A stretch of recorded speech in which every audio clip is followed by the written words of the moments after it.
Olá, aqui Leandro Campos, professor. Vamos comentar questões da banca FGV sobre improbidade administrativa. Só lembrando, esse tema ele sofreu profunda alteração, né, recentemente. Então tem muita questão boa, né, trazendo exatamente essa alteração. Então você tem que tomar cuidado, né? Só trouxe questões atualizadas, lógico, mas é preciso tomar um certo cuidado para não pegar questões muito antigas, né, que dizem respeito à redação anterior, né, então vai estar desatualizado. Mas aqui está tudo tranquilo. Então vamos lá. Primeira questão. Nas ações e nos acordos regidos pela Lei 8429, que é a lei de improbidade, né, 8429, a lei de improbidade, não haverá adiantamento de custas, preparo, emolumentos, honorários periciais e de quaisquer outras despesas. Haverá condenação em honorários sucumbenciais em caso de improcedência da ação de improbidade. Então, olha só. Custas, você paga lá a taxa judiciária, né, para você entrar com o processo. Preparo tem a ver com custas também, mas é para recorrer, tá? Então, quando há um recurso, para analisar o recurso, um dos requisitos de admissibilidade do recurso é o pagamento do preparo, que é o valor lá. Emolumentos tem a ver com cartório extrajudicial, né? Com alguma atividade que vá necessitar de um cartório extrajudicial, um ofício de notas, um RGI, alguma coisa assim. Honorários periciais é o que se paga ao perito. E honorários sucumbenciais é o seguinte. Honorários sucumbenciais é o seguinte, você imagina lá o autor, tá? O réu e o juiz. Então, esquece um pouco de improbidade por enquanto, tá? Você tem uma relação jurídica processual, né? Na verdade duas, né? O autor e o juiz, o réu e o juiz e três, né? O autor e o réu, enfim.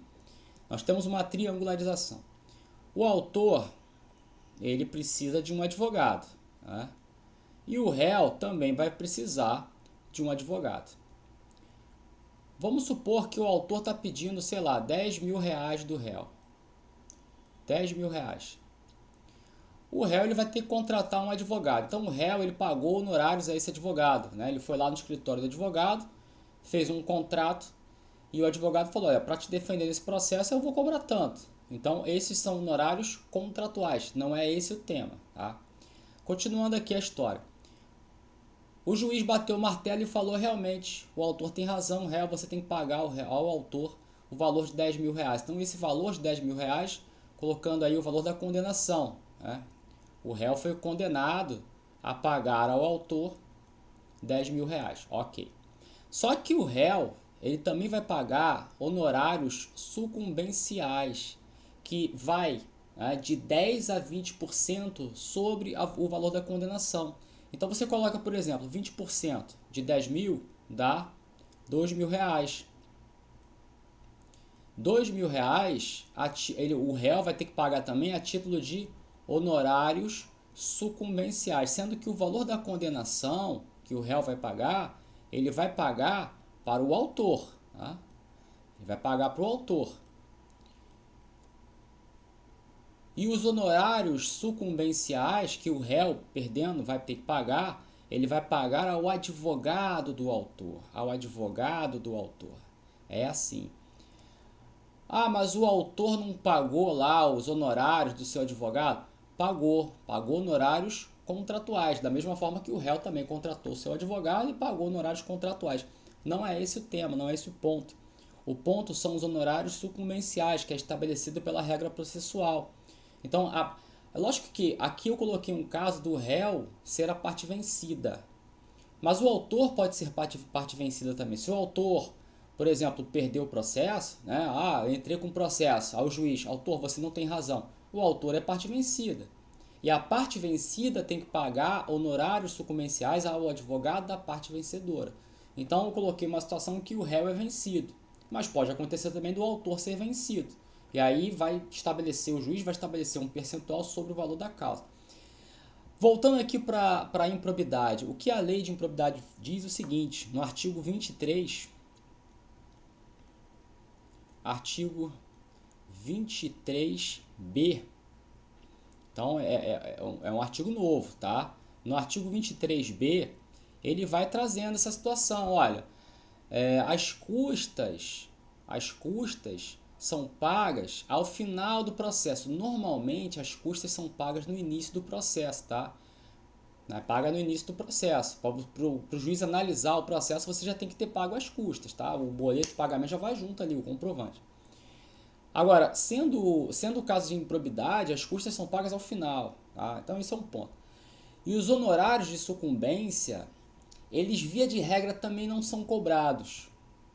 Tá? Então o Ministério Público entra com uma improbidade, uma ação de improbidade. Se o Ministério Público, por exemplo, é parte vencida, ou vai ter que pagar o honorário de sucumbência, Ministério Público é outra coisa diferente, mas você imagina, entrou com um processo de improbidade, uma ação de improbidade contra alguém. Esse alguém é parte vencida. E esse alguém, em tese, vai ter que pagar honorários de sucumbência ao advogado da parte vencedora, né? Mas a regra é que na improbidade não se paga honorários sucumbenciais, salvo quando estiver comprovado que a parte vencida estava de má fé. Então isso é estabelecido no artigo 23b. Aqui é a letra A. Eu vou repetir em resumo. Os honorários sucumbenciais, a parte vencida paga ao advogado da parte vencedora. Essa é a regra de todo processo civil. No caso da improbidade administrativa, a regra é que não se pague, aqui é diferente, é que não se pague a honorários sucumbenciais. Então a parte vencida, né, olha, eu perdi na improbidade, fui condenado. Eu não tenho que, a princípio, pagar honorários de sucumbência, tá? Por que a princípio? Porque essa é a regra. Aí quando é que a parte vencida tem que pagar então honorário de sucumbência? Quando tiver comprovado que a parte vencida estava de má fé. Aí ele vai ter que pagar honorários sucumbenciais ao advogado da parte autora, e aí vão ver da parte vencedora, né? E vai ver aí quem foi vencido, quem foi vencedor, essa é outra história. Então aqui só vai haver condenação em honorários sucumbenciais quando estiver comprovada a má-fé. E essa regra é estabelecida pelo artigo 23b. A 23b, parágrafo 1º, tá? Da lei de improbidade. Então os outros demais aqui nem precisa ler, porque tempo excessivo para conclusão. Inventaram um monte de coisa aqui que eu não vou nem perder meu tempo. Beleza? 2.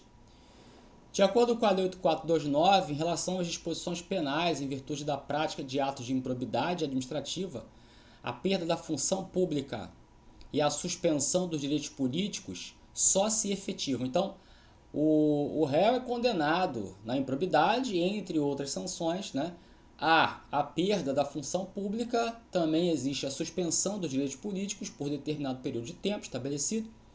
E a pergunta aqui é o seguinte: em que momento de fato acontecerá a perda da função pública e em que momento acontecerá de fato a suspensão dos direitos políticos? Quando houver o trânsito em julgado da sentença condenatória. Então esse é o artigo 20. Cadê a letra? Letra C, com trânsito em julgado da sentença condenatória. Então estabelecido no artigo 20 da lei de improbidade. Trânsito em julgado. Então, isso aqui é letra de lei, tá? Então, é só para você entender o que é. Então, as outras aqui nem precisam perder seu tempo, tá? Então, é estabelecido pelo artigo 20 que a perda da função pública e a suspensão dos direitos políticos somente se efetivam com o trânsito em julgado da sentença condenatória. A pessoa foi condenada, então perde a função, tem suspensão dos direitos políticos. E o trânsito em julgado significa aquela sentença que já não cabe mais recurso, tá? Ou porque já se esgotaram todos os recursos, ou porque o prazo foi perdido. Enfim, né? Não há mais a possibilidade de recorrer. Então, enquanto houver ainda, né, a possibilidade de recurso, a pessoa condenada em primeira instância não vai perder. Só vai perder, só vai ter seus direitos suspensos quando houver o trânsito em julgado. Aí transitou em julgado, aí lascou. Então, artigo 20, os demais aqui inventaram um monte de coisa, é a letra da lei aí, letra C. 3. O sucessor ou o herdeiro daquele que causar dano ao erário ou que se enriquecer ilicitamente em virtude da prática de atos de improbidade administrativa. Então, é o sucessor ou herdeiro, né? De uma maneira bem ampla, aquele que está sucedendo, que está herdando os bens daquela pessoa que foi condenada pela prática de improbidade. Então, você imagina, por exemplo, o João é condenado à prática de improbidade, só que ele morre e a Maria é a filha do João, né? Então a Maria, ela vai ter que pagar? Vai, né? Mas tem detalhes aqui, vamos lá. Então a Maria, ela é sucessora, ela é herdeira, né, do João. Isso com relação ao dano ao erário, né, ou que se enriquecer ilicitamente. Então são coisas que envolvem o quê? Dinheiro. Então a pessoa tem que devolver o dinheiro, tem que devolver aí a grana, né? Suspensão dos direitos políticos. O João morreu. A Maria vai ter suspensão dos direitos políticos? Não, não vai. O herdeiro, o sucessor, ele só tem só respinga nele algo patrimonial, que ele tenha que reparar, né? Tem que indenizar o Estado, o erário, né? Agora, qual é o limite disso aí? O limite é o valor da herança ou do patrimônio transferido, que já é a letra E. Ó, estão sujeitos, né, o sucessor ou o herdeiro, estão sujeitos à obrigação de repará-lo aí até o limite do valor da herança ou do patrimônio transferido, que é a letra E. Isso aqui está no artigo 8º. Artigo 8º. Isso já é antigo, tá? Isso aqui nem é novidade na lei de improbidade, não, tá? Isso aqui já, a redação antiga já fala nisso e ela foi mantida depois da reforma. Então, como é que funciona isso? Você imagina, o João, ele causou um prejuízo ao erário, por exemplo, de 100, né? De 100. E a Maria, que é a filha do João, mas só que o João, vamos lá, só que o João, ele tem um patrimônio de 80. Então ele deixou uma fraude de 100 mil, um dano ao erário de 100 mil reais, mas o patrimônio do João é 80 mil. Aí o João morreu. Quem é o herdeiro do João? A herdeira? A Maria. Aí a Maria, ela vai herdar o quê? O patrimônio transferido, né? Ou o valor, ou é dinheiro, o valor da herança, o valor total do dinheiro que é transferido, ou do patrimônio que é transferido, né? O valor do patrimônio. O dinheiro e o patrimônio é a mesma coisa. Quer dizer, ou a pessoa tem 80 mil em dinheiro, ou ela tem 80 mil em um bem, né? Um carro ou um imóvel, não sei. Então o patrimônio dele é 80, né? E a Maria recebe esses 80. E esse dano ao erário aqui? A Maria vai ter que pagar. A Maria vai ter que pagar. Mas ela vai pagar os 100? Não, ela vai pagar até o limite do valor que foi transferido a ela, ou do valor da herança ou do patrimônio. Então ela só vai arcar com 80. Aí você vai falar assim, poxa professor, mas e os outros 20 que vão ficar faltando? A Maria não vai pagar os outros 20, esses outros 20 vai morrer, tá? A Maria não paga com o seu patrimônio pessoal. O patrimônio próprio dela, que ela constituiu com o dinheiro, com o direito dela, com o trabalho dela. Ela só paga isso como herdeira, como sucessora, pelo limite do valor da herança ou do patrimônio que foi transferido para ela. É simples assim, tá? Então, ficou a letra E, artigo 8º. Quarta questão. De acordo com a Lei 8429, os sócios, os cotistas, os diretores e os colaboradores de pessoa jurídica de direito privado não respondem pelo ato de improbidade administrativa que venha a ser imputado à pessoa jurídica, salvo se. Então, e novidade, né? A pessoa jurídica, ela pode ser condenada por ato de improbidade. Então, toma cuidado que isso aí, né, é uma criação mais recente. Então, pessoa jurídica pode ser condenada. Então, a pessoa jurídica ela é diferente dos sócios, né? O sócio é uma pessoa física. A pessoa jurídica é pessoa jurídica. São patrimônios diferentes, né? O patrimônio do sócio, o patrimônio da pessoa jurídica. São direitos e obrigações diferentes. Direitos e obrigações do sócio como pessoa física e direitos e obrigações da pessoa jurídica, né, como pessoa jurídica, enfim, né? Se a pessoa jurídica faz um contrato com alguém, é o patrimônio da pessoa jurídica que responde, não o patrimônio do sócio via de regra. Então, a pessoa jurídica ela pode sim ser condenada por ato de improbidade. Mas e os sócios?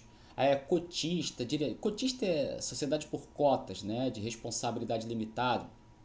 Podem ser os sócios acionistas também, se for uma SA ou outro tipo de sociedade. Os diretores, colaboradores, eles podem ser condenados junto com a pessoa jurídica? Via de regra não, mas se eles também colaboraram com a improbidade, eles também serão condenados pessoalmente. também responderão pessoalmente, mas somente se ficar comprovada a participação deles, né? E eles vão responder no limite das atuações que eles tiverem. Então, qual é a regra? Que a pessoa jurídica vai responder por improbidade e a pessoa jurídica tem um patrimônio e ela que se lasque.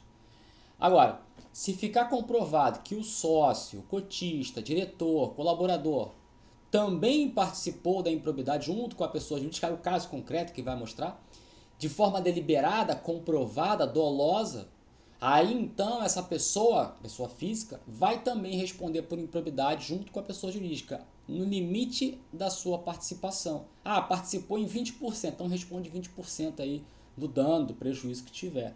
Então é simples assim. Então, letra A, então a gente fala, né, de acordo com os sócios, cotistas e tal, eles não respondem pela improbidade que a pessoa jurídica a ela for imputada, salvo se, letra A, comprovadamente houver a participação em benefícios diretos, caso em que responderão nos limites de sua participação. Aí, letra A. Vão responder nos limites. Tá comprovado que houve a participação, comprovado o benefício direto de que estiveram com a improbidade, e eles vão responder nos limites da participação dele, né? Nos limites, se é uma improbidade volumosa demais, mas a participação dele foi pequena, ele vai responder por aquela participação pequena, no caso concreto que vai demandar isso. A letra B fala comprovadamente houver participação em benefícios diretos, tudo bem. Caso em que responderão integralmente pelos danos ocorridos. Não, integralmente eles não vão responder, né? Independente sua participação, muito menos, né? Tem que ter a comprovada participação, né? A letra B é incongruente, que ela fala no começo, comprovadamente houver participação, depois ele fala independente de sua participação. Letra C, o ato de improbidade foi realizado por um dos seus subordinados, caso em que responderão. Não tem subordinado nenhum aqui. O sócio é sócio, a pessoa jurídica é pessoa jurídica, não há uma relação de subordinação. Então, subordinado é empregado, não tem nada a ver. Não, a questão não está envolvendo empregado nenhum. Letra D. O ato de improbidade foi realizado por um de seus subordinados. Também não é empregado. Caso em que responderão integralmente, também não responde integralmente. E letra E. O ato de improbidade relaciona-se a sua função e não foi prevenido por sua negligência. O que ele está falando aqui? Que eu não entendi nada. Caso em que responderão integralmente. Também não responde integralmente. Então inventaram um negócio aí e depois botaram integralmente. Não tem integralmente, então você já fica esperto, né? Então letra A. É o esperto. Quinta questão. O João, agente público, em maio de 2023, facilitou a aquisição de bens móveis por parte do município Alfa por preço superior ao de mercado. O Ministério Público, após tomar ciência dos fatos, constatou que João atuou de forma dolosa. Aqui é uma outra coisa muito importante nessa nova lei de improbidade, que é a extinção da improbidade de maneira culposa. Tá? Não existe mais a improbidade culposa. Ela tem que ser sempre dolosa ou não é improbidade. Então aqui, aí depois ele pergunta, né? Considerando as disposições da Lei 8429 e o entendimento dominante dos tribunais superiores, o Ministério Público poderá ingressar com ação de improbidade desde que observado prazo prescricional. Então ele está perguntando de prescrição. Houve uma improbidade. Tá? E aí o Ministério Público, que é o autor da ação, ele vai entrar com a ação. Mas ele tem um prazo, tem uma prescrição. E a nova prescrição é de 8 anos. Tá? Então você tem 8 anos aqui, 5 anos não, 8 anos aqui, 5 não e 5 não. Então ficou entre A e C. E outro ponto, são 8 anos a partir da ocorrência do fato e não do seu conhecimento. A letra A fala 8 anos contados a partir do conhecimento do fato. Não é mais do conhecimento, e sim da ocorrência do fato. Uma coisa é, o fato aconteceu hoje, mas ele só se tornou conhecido daqui a 6 meses, só depois ficou escondido, ninguém sabia. Depois de 6 meses que verificaram o negócio. Mas o prazo de prescrição, que é de 8 anos, começa a contar não do conhecimento da ocorrência, sim da efetiva ocorrência. Então, também foi uma alteração. Então, contados a partir da ocorrência do fato, né? Letra C já matou a questão. Aí depois ele fala, salvo em relação ao ressarcimento ao erário, que não está sujeito a prazo de prescrição. Isso aqui é muito importante. Foi uma decisão do STF, tá? Eu anotei o tema 897, tema 897 do Supremo. E com relação ao ressarcimento, tá? Tema 897 do Supremo Tribunal Federal. Com relação ao ressarcimento ao erário. Ele diz o seguinte, olha, na Constituição Federal, artigo 37, parágrafo 5º, consta que a lei disporá acerca do prazo de prescrição para os ilícitos praticados pelo agente público. Então ele fala, a lei vai estabelecer qual é o prazo de prescrição para os ilícitos que forem praticados pelos agentes públicos. Nesse caso você tem a lei de improbidade, né, que é um ilícito praticado por um agente público, e aí essa lei estabeleceu o prazo de 8 anos, a contar da ocorrência do fato. Beleza. Só que voltando para a Constituição, no mesmo artigo 37, parágrafo 5º, quando ele fala que a lei vai estabelecer o prazo de prescrição para os ilícitos praticados pelo agente público, ele fala assim, ressalvado ressarcimento ao erário. Ressalvado ressarcimento ao erário. Aí o Supremo, nesse tema 897, nessa jurisprudência, ele entendeu o seguinte, olha, se a Constituição faz uma ressalva para ressarcimento ao erário, é porque haverá prazo de prescrição para todas as outras punições, exceto no ressarcimento ao erário, porque a Constituição coloca uma ressalva. Então, se a Constituição coloca uma ressalva, coloca, olha, vai ter prazo de prescrição para os ilícitos, para as penas, não, menos para ressarcimento ao erário. Então, o Supremo vê, então, para ressarcimento ao erário, a ação é imprescritível. Mas só para o ressarcimento ao erário. Como é que ficou a coisa? A lei de improbidade, 8429, estabelece que há o prazo de prescrição de 8 anos para entrar com a ação de improbidade, para aplicar as punições, as sanções, né, previstas na lei de improbidade, exceto o ressarcimento ao erário. No caso do ressarcimento ao erário, a ação é imprescritível, de acordo com a jurisprudência do STF. Tá? Então, mais uma imprescritibilidade prevista na Constituição, de acordo com o Supremo, além daquelas, né, de racismo e tudo mais. Então tá lá, letra C. Sexta questão.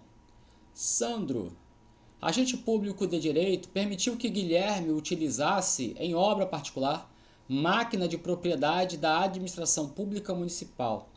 Nesse cenário, considerando as disposições da Lei 8429, Sandro incorrerá em ato de improbidade. Então, o que o Sandro fez? Ele permitiu que o Guilherme, não o Sandro, que o Guilherme utilizasse numa obra do Guilherme, particular do Guilherme, uma máquina de propriedade da administração pública. Aí eu te pergunto, o Sandro, ele teve um enriquecimento ilícito? O Sandro não se beneficiou em nada. Ah, professor, vai saber. Não, vai saber não. A gente tem que se ater, devemos nos ater ao enunciado da questão, sem ficar imaginando coisa da sua cabeça. Ah, o Sandro, ele ganhou alguma coisa com isso. Provavelmente sim, mas não está escrito aqui. Então eu não posso imaginar, não posso deduzir na minha cabeça que o Sandro vai ganhar alguma coisa. Porque senão eu vou colocar o quê? Enriquecimento ilícito. E, na verdade, a questão que a gente tem que ficar ligado, fechado no enunciado da questão. O Sandro permitiu que o Guilherme utilizasse. Então, quem se beneficiou do negócio foi o Guilherme. E quem é que se lascou? Foi o Estado. Então, há o quê? Prejuízo ao erário. Que é a letra A. Ó. Causa prejuízo ao erário se demonstrado o dolo, né? Porque tem que ter dolo. Então, enriquecimento ilícito não é, porque o Sandro não se beneficiou. Enriquecimento ilícito não é. Atenta contra os princípios também não é. E letra E fala, causa prejuízo ao erário e atenta contra os princípios. Ou é uma coisa ou outra, tá? Ou é o 8, ou é o 9, ou é o 10, ou é o 11. Né? Os artigos que tratam dos atos de improbidade, né? Artigo 9, 10 e 11. Ou é um ou é outro. Então letra E está fora. Então, causa prejuízo ao erário. Se o Sandro tivesse utilizado essa máquina para uma obra dele, Sandro, aí seria enriquecimento ilícito, né? Mas não é, então é prejuízo ao erário, foi para o Guilherme. 7. A organização social Alfa celebrou contrato de gestão com o município Beta, tendo recebido recursos públicos para o desenvolvimento de determinadas atividades na área da saúde, em relação às quais estava presente a convergência de interesses. Em uma auditoria do Tribunal de Contas, foi constatado que os recursos repassados à Beta não foram aplicados na finalidade devida. À luz da sistemática estabelecida na Lei 8429, é correto afirmar que alfa, em relação aos referidos recursos de origem pública, então vamos lá. Organização social é pessoa jurídica, tá? É uma OS. Essa organização social alfa fez um contrato com o município deu dinheiro para a alfa, mas o dinheiro parece que era uma área, uma atividade aí na área da saúde, mas o dinheiro foi para esse fim, né? O dinheiro foi para outras finalidades, né? Quando ele fala aqui, cadê? Olha lá, o Tribunal de Contas foi constatado, né, que os recurso é dinheiro, né? Os recursos repassados à Beta, né, não foram aplicados na finalidade devida. A Beta, né? Enfim, ele recebeu o dinheiro, mas não fez o negócio. Beleza. Aí a improbidade. Letra A. Em relação aos recursos de origem pública, letra A. Por ser uma pessoa jurídica, não pode sofrer as sanções. Essa é uma novidade, tá? A pessoa jurídica pode sim sofrer as sanções. E a questão aqui ela vai se ater, vai se limitar aí a perguntar isso sobre a pessoa jurídica. Ah, por ser uma pessoa jurídica não pode sofrer as sanções da 8429? Claro que pode, né? Então a letra A está fora. Letra B. Pode ser responsabilizada apenas em caráter subsidiário? Não. O que é caráter subsidiário? Primeiro responde um para depois responder outro. Não tem caráter subsidiário. Ela responde diretamente. Ela praticou a improbidade, é responsabilidade direta, tá? Não é subsidiária, não. Só vai responder se primeiro o outro responder. Que outro? Não tem subsidiário nesse caso, tá? Letra C. Somente pode sofrer as sanções previstas na Lei 8429 que sejam compatíveis com a sua natureza, caso seja denunciada a lide. Até aqui vai, né? Mas caso seja denúncia a lide, é uma intervenção processual, uma intervenção de terceiros no processo, né? Ele está dizendo também em caráter subsidiário. Um dirigente que vai denunciar a lide à organização social. O que é isso? Pressupõe que o dirigente está sendo demandado, o processo está correndo contra o dirigente. E o dirigente, quando ele é citado no processo por improbidade, aí ele vai e comunica ao juiz, ele denuncia a essa lide, né, a controvérsia aqui, ao juiz, olha, tem a sociedade alfa. Traz aí, juiz, a sociedade alfa que estão me trazendo. Então, vou denunciar a lide, né? Denunciar aqui para fazer parte dessa lide essa sociedade alfa. Isso é um instituto processual. E, na verdade, também está errado. Por quê? Porque já é direto com a pessoa jurídica. A ação, a demanda, ela já tem que ser impetrada em face à organização social. Então, não há um caráter subsidiário, não há denunciação, não há que chamar o dirigente. Uma ação que é proposta em face do dirigente já está proposta errada. Já tem que ser contra a organização social. Tá? Então a letra C também está fora.